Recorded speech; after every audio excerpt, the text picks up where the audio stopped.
家玩電話嘅 touchscreen 梗係唔夠啦，玩埋相機嘅 touchscreen 先夠噶嘛。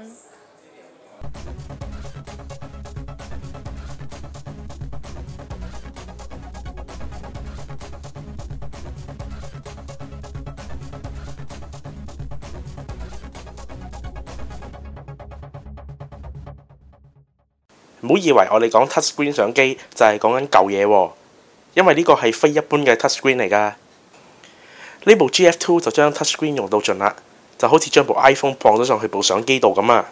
iPhone 可以經常用嘅 icon 調嚟調去嘅，呢部機亦都一樣可以咁做。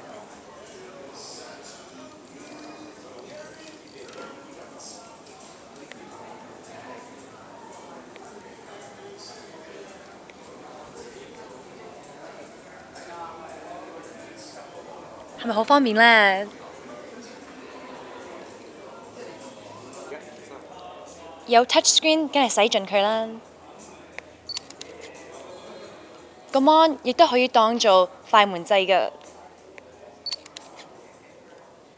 自拍更加好。GF2 作為後繼機，當然就唔止得咁少嘢啦。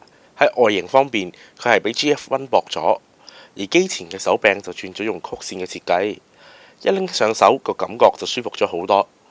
不過我就唔覺得佢點樣輕到啦，而啲掣嘅擺位亦都唔同咗，尤其係機頂嘅拍攝模式轉盤，因為改用咗 touchscreen 設定而冇咗。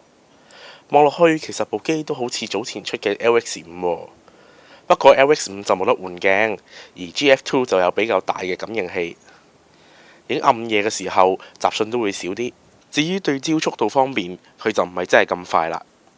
依家啲報紙下下叫 GF 係相機做女朋友，計我話相機咪相機咯，叫乜嘢女朋友啫？女朋友就梗係揾翻個真㗎啦，然後再買翻部 GF2 嚟影佢，咁就最好啦。今次呢部機仲加入咗新嘅場景模式，例如呢個周圍遊焦模式，可以好簡單咁樣影到淺景深嘅沙龍效果，又或者可以喺智能模式下自己調校唔同嘅景深度。呢部機有5個顏色：紅色、粉紅色、白色、銀色、黑色。而家聖誕節送個紅色俾你啦！